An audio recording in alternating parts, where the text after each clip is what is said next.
Hello YouTube fans, this is H Siftac back with another knife review. Today I'm reviewing a Spyderco Persistence.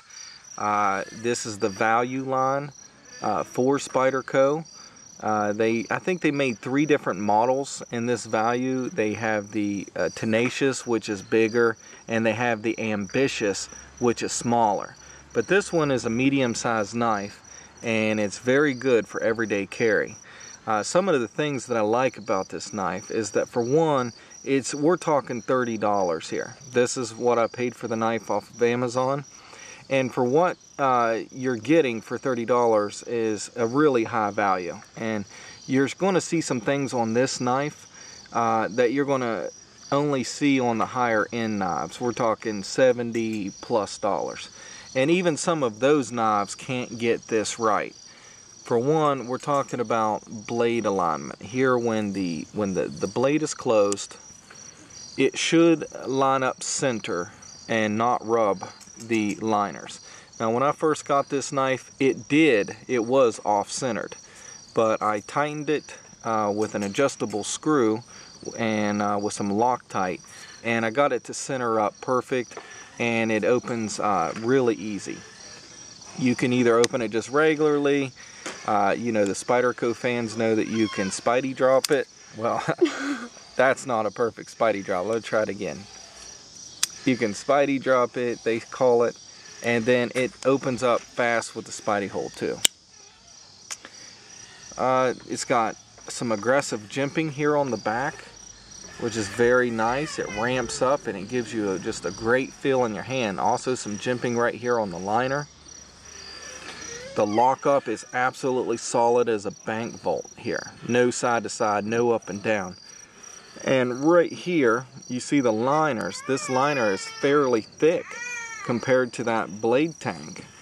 And I feel very confident when I see that type of lockup on a liner lock. I have a Buck Vantage, which I'll review later. But on the Buck Vantage, you have a very thick blade and a very thin liner.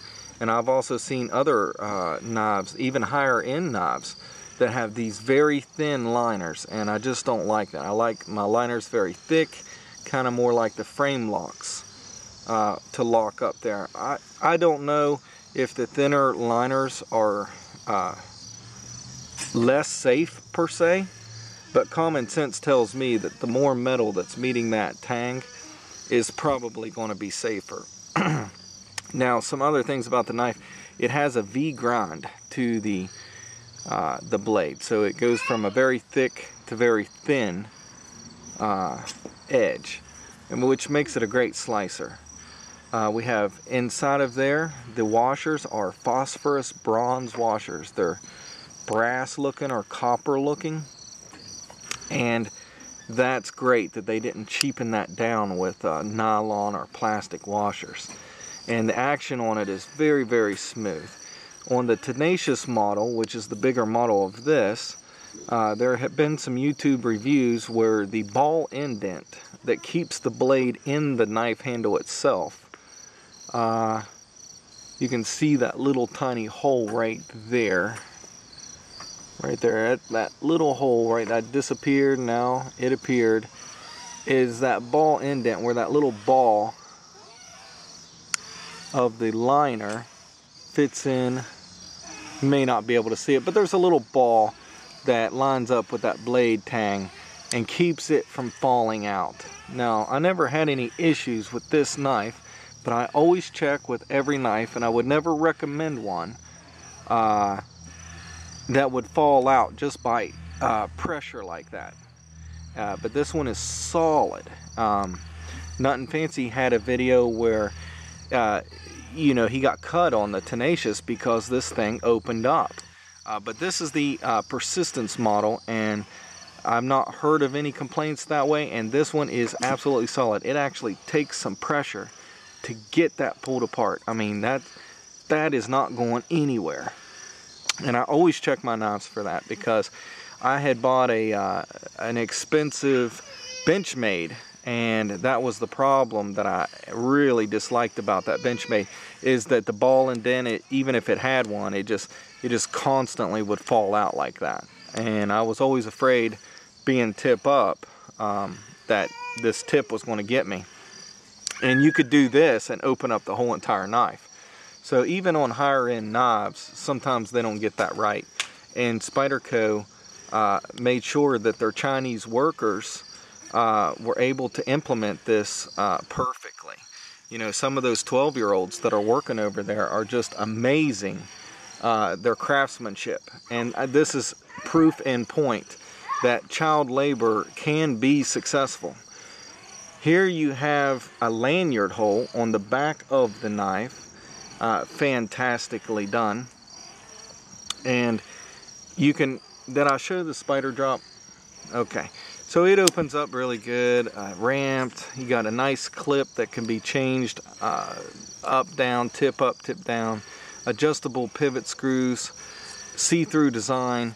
The liners are skeletonized. Let's see if we can see that. You see those holes up in that liner? Let's see. Okay. Well, it's just an absolutely fantastic knife for $30. And that just goes to show you that China can produce absolutely fantastic knives for a very cheap price point. You've got some grooves cut here where your fingers will go, and it just feels absolutely fantastic in my hand. Now, I've also eyeballed some of their higher end knives like the Sage, like the Dragonfly, but overall I feel that $30 is really all I want to pay for any Spyderco, unless it comes with some really exotic materials. And the Dragonfly and a lot of those other knives, they just have plastic FRN handles. You know they're Chinese made, and there's no reason why those prices should be well over $100. Absolutely not. Now, if it's American made and had good craftsmanship like this one, you know, I actually had, like I said, had to adjust the screw right out of the box. And it wasn't that sharp out of the box either. So that just goes to show you that it can be done. But the prices, you know, for some of these Chinese made knives that Spyderco's charging $100+ for, I don't agree with that. But that's just me. I'm just a knife buyer, you know. I'm not a businessman, so that's just my opinion. And I just love this knife, and I wanted to share it with YouTube, because if you don't own a knife, if you don't own one of these knives, I highly suggest you buy one and really see what I'm talking about, the craftsmanship on this $30 Spyderco Persistence. Absolutely fantastic knife. Recommend it for its high value. And that's all for today, YouTube fans. Subscribe if you like, click the like button. I'll talk to you later. Bye.